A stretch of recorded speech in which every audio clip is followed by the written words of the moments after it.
lo que estaba sucediendo aquel día de Pentecostés en Jerusalén necesitaba una explicación. Y las personas que estaban allí, escuchando a los discípulos y a los hermanos hablar en otras lenguas, en su propio idioma, las maravillas de Dios, estos judíos piadosos y ellos que estaban allí escuchando podrían tener esto en mente. No sé lo que está pasando. Que alguien me explique. Por eso tendremos hoy, en esta mañana, la presente reflexión. Que alguien me explique. ¿Ha usted en algún momento tenido la necesidad de que alguien explique una incógnita en su vida? Bueno, aquí estos hombres estaban de la misma manera. Y abrimos nuestras Biblias en Hechos, capítulo 2 y versículo 14, para que juntos podamos observar la explicación de Pedro, lo que hemos observado como el primer sermón o el primer discurso del apóstol Pedro. Así es de que observamos Hechos capítulo 2 y versículo 14. Nos dice el texto: entonces Pedro, poniéndose en pie con los 11, alzó la voz y les habló diciendo: varones judíos, y todos los que habitáis en Jerusalén, esto os sea notorio, y oíd mis palabras. Lo primero que el apóstol hace es ponerse en pie. ¿Él solo? No. El texto nos dice que con los 11, los demás discípulos del Señor Jesús se ponen en pie, pero Pedro toma la vocería y Pedro dice: esto os sea notorio, y escuchen con atención, escuchen bien, esto tiene que ser de vuestro conocimiento. Ni ellos ni yo estamos borrachos, como ustedes suponen, versículo 15, porque estos no están ebrios, como vosotros suponéis, puesto que es la hora tercera del día. Es muy temprano. Así es de que Pedro, en este capítulo 2, en este inicio del capítulo 2, nos va a dejar ver una predicación preciosa y una enseñanza maravillosa. Él llama la atención, hace su introducción y dice: ni ellos ni yo estamos ebrios. Y a su introducción le va a agregar una de las primeras explicaciones. Tiene que ver con lo dicho por el profeta. Versículo 16. Dice Pedro: mas esto es lo dicho por el profeta Joel: en los postreros días, dice Dios.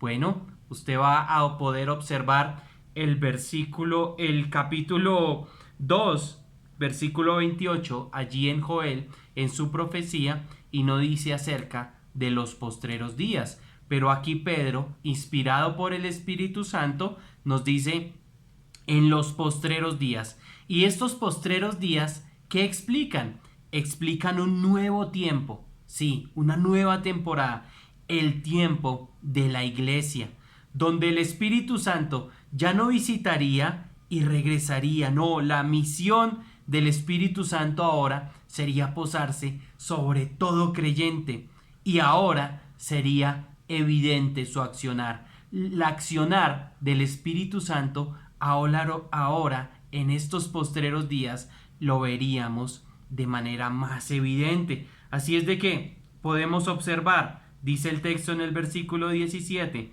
en los postreros días, dice Dios, derramaré mi espíritu sobre toda carne, y vuestros hijos y vuestras hijas profetizarán, vuestros jóvenes verán visiones, y vuestros ancianos soñarán sueños.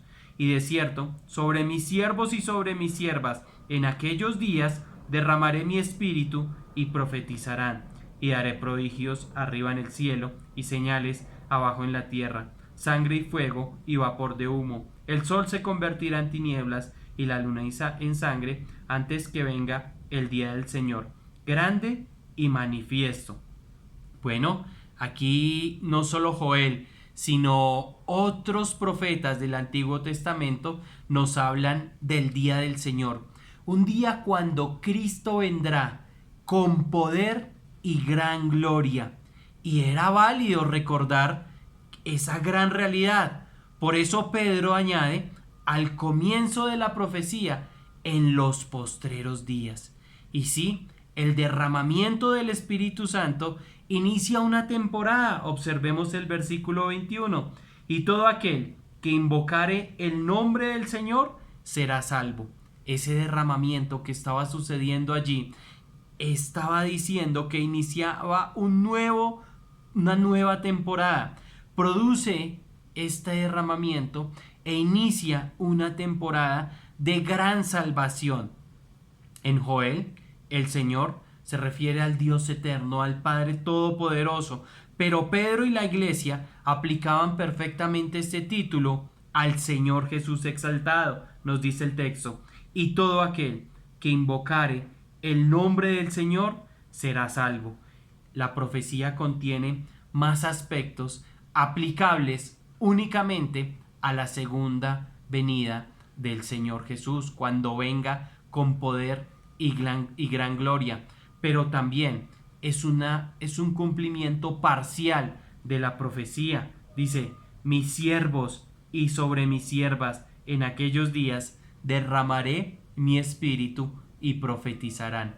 Específicamente es esta porción y parcialmente cumplida allí en el día de Pentecostés, donde sus siervos y siervas estaban hablando en los idiomas de los judíos, en los idiomas de estas personas, como nos dice el texto, partos, medos, elamitas, los que habitan en Mesopotamia, en Capadocia, en Ponto, en el Asia, en Frigia, en Panfilia, estaban escuchando en su propio idioma las maravillas de Dios.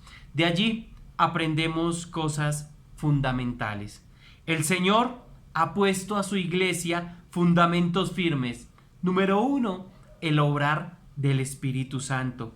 Segundo, ha puesto un fundamento maravilloso que se ha sostenido sobre los tiempos, miles y miles de años, la predicación, porque fue el ejemplo recibido de los profetas del Antiguo Testamento, porque fue el ejemplo recibido especialmente del Señor Jesús. Mateo 4:17 dice el texto que comenzó el Señor Jesús a predicar y a decir, arrepentíos. Hoy, desafortunadamente, en algunas iglesias se hace más énfasis en el programa, en el entretenimiento, en la música, en agendar y en agradar en lo que las personas llaman el entretenimiento. Pero la predicación es el ejemplo del Señor Jesús. Jesús ha enseñado la predicación a su iglesia. Fue lo que hizo su iglesia en su inicio. Fue lo que está haciendo el apóstol Pedro aquí en Hechos 2, iniciando en el versículo 14. Y es lo que las personas puestas por el Señor Jesús, nuestros hermanos, hacen alrededor del mundo. La predicación. Proclamar. Anunciar una creencia de manera didáctica. Aquí el apóstol Pedro usa el texto de Joel 2 para demostrar que era evidente el accionar del Espíritu Santo, que era el derramamiento del Espíritu Santo, que las personas estaban hablando de parte del Dios eterno las verdades en su propio idioma. Grandes verdades. Alinear esas grandes verdades con la riqueza de la sabiduría de Dios, esa riqueza sobrenatural y profunda revelada en toda la Biblia. Querido hermano, ¿hace énfasis usted en lo que dice la Biblia? ¿Hace énfasis usted en lo que la Escritura le enseña? ¿En medio de una consejería va usted a la Biblia? Querido amigo, si usted no ha venido a los pies de Cristo, haga por favor lo que dice el versículo 21. Todo aquel que invocare el nombre del Señor será salvo. Ha iniciado el tiempo aceptable. Ha iniciado un tiempo de gracia sin igual. ¿Por qué no toma usted hoy la decisión de aceptar esta salvación tan grande? La salvación es de Jehová. Dios la ha realizado. Dios ha hecho salvable a todo el mundo. Al peor de los pecadores, Dios lo hace salvable en la obra expiatoria de la persona del Señor Jesucristo. En Cristo Jesús, usted, amigo, tiene esperanza de venir a ser salvo, a vivir la experiencia maravillosa de la salvación. ¿Por qué no le acepta hoy? He aquí hoy, el día del Señor, he aquí hoy, el día en que usted puede aceptar al Señor Jesucristo. La predicación. Primera de Corintios 1, primera carta a los Corintios, capítulo 1 y versículo 17, Pablo explica algo muy importante, y es que Cristo le envió a predicar el Evangelio, no con sabidurías de palabras, no, porque de esa forma, con su elocuencia, se haría vana la cruz de Cristo. Pero dice el versículo 18, allí en primera carta a los Corintios, porque la palabra de la cruz es locura a los que se pierden, pero a los que se salvan, esto es a nosotros, es poder de Dios. La palabra de la cruz es poder de Dios. Por eso el desarrollo que vamos a observar en nuestra próxima reflexión acerca del desarrollo que el apóstol Pedro da a su predicación, un desarrollo totalmente centrado en la persona y obra del Señor Jesucristo. Querido amigo y hermano, nos vemos en una próxima reflexión allí en Hechos capítulo 2, versículo 22. Buen día y bendiciones.